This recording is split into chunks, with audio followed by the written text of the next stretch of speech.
Friends, आज हम पढ़ेंगे शब्द विचार। शब्द विचार शब्दों को दो पार्ट्स में बांटा गया है, सार्थक और निरर्थक शब्द। सार्थक शब्द वो होते हैं जिनमें हमें शब्दों का अर्थ समझ में आए, जिनका एक अर्थ निकले।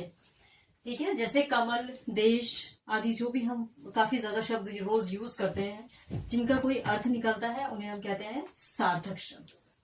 फिर दूसरा है निरर्थक शब्द। निरर्थक शब्द में वो शब्द जिनका कोई भी अर्थ नहीं निकलता, हम उल्टे सीधे शब्द लिख देते हैं जिनका कोई अर्थ नहीं होता है, खट, किच आदि, ये इनका कोई अर्थ नहीं है, उन्हें निरर्थक शब्द कहते हैं। फिर उसके बाद इनको और ज्यादा पार्ट्स में डिवाइड किया गया है। पहले हम देखेंगे पर्यायवाची शब्द। पर्यायवाची क्या चीज होता है? पर्यायवाची होता है कोई एक शब्द जिसके अनेक और भी मीनिंग हो, मतलब अनेक और भी शब्द हो उसके। जैसे हमने पहाड़ की बात की, तो पहाड़ के लिए हमारे पास और भी शब्द हैं, पर्वत, गिरी, नग, ये सारे पहाड़ के पर्यायवाची हैं, मतलब इनका सबका मीनिंग पहाड़ ही निकलेगा, उन्हें हम पर्यायवाची कहेंगे। विलोम शब्द। विलोम मतलब बिल्कुल उल्टे शब्द, एक दूसरे के अपोजिट, एक का अनेक, रात का दिन। अनेकार्थी शब्द वो होते हैं जो एक शब्द है उसके एक से अधिक अर्थ निकलते हैं। जैसे मैंने लिखा पत्र, पत्र को हम पत्ता भी कहते हैं और पत्र को हम चिट्ठी भी कहते हैं, जिसका उपयोग पुराने जमाने में किया जाता था। वाक्यांशों के लिए एक शब्द, मतलब किसी भी सेंटेंस के लिए कोई एक शब्द हमने निकाला हो तो। काम से जी चुराना मतलब कामचोर, ठीक है, उसे हम कहते हैं कामचोर, ये कहलाएगा वाक्यांशों के लिए एक शब्द। फिर हमारा है एकार्थी शब्द। एकार्थी शब्द क्या होता है? इनका कोई और अलग से कोई अर्थ नहीं है, इन शब्दों के जो शब्द हमने लिखा है वही इनका अर्थ भी है। अध्यापक का अर्थ अध्यापक ही है और सीढ़ी का अर्थ सीढ़ी ही है, इनके लिए कोई अलग से और अर्थ नहीं दिए गए हैं। फिर आता है हमारा श्रुति सम भिन्नार्थक शब्द।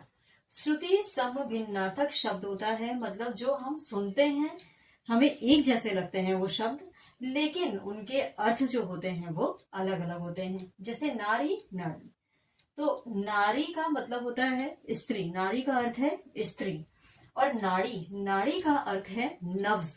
तो इन दोनों को सुनने में ऐसा लगता है कि सेम है। श्रुति सम भिन्नार्थक इसीलिए बोलते हैं जो सुनने में हमें सेम लगते हैं, लेकिन उनके मीनिंग अलग निकलते हैं।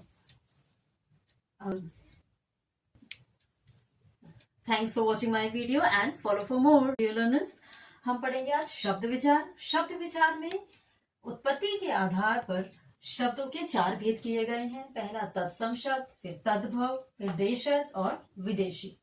तत्सम शब्द होते हैं वो जो संस्कृत के शब्द हैं और उनका एज इट इज हम अपनी हिंदी भाषा में प्रयोग कर रहे हैं। जैसे सूर्य हो गया, मयूर हो गया, तो इनको हम हिंदी भाषा में बिना कोई परिवर्तन करे इस्तेमाल करते हैं, उन्हें हम कहते हैं तत्सम शब्द। फिर आता है हमारा तद्भव शब्द। तद्भव शब्द क्या होते हैं?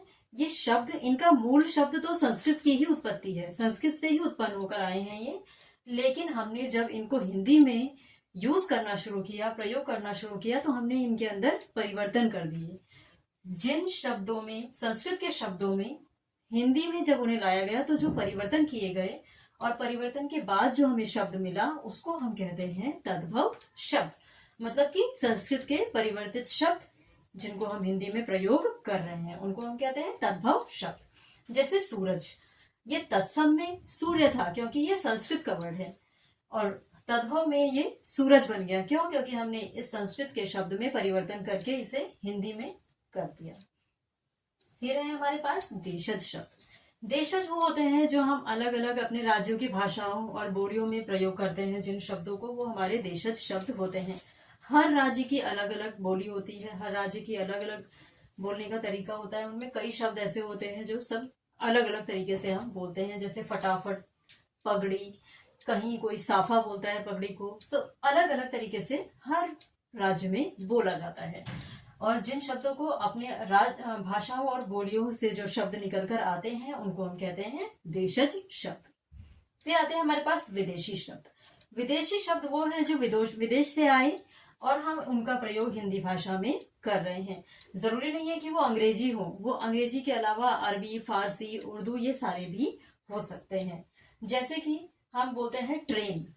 तो ट्रेन एक अंग्रेजी शब्द है जिसका कि शायद हिंदी बहुत ही कम लोगों को पता भी होगी। इसकी हिंदी, ट्रेन को हम हिंदी में कहते हैं लौह पथ गामिनी। तो ये शायद ही बहुत कम लोगों को पता होगा ये चीज, तो हम इनका प्रयोग ही नहीं करते हैं हिंदी में, हम ट्रेन ही बोलते हैं।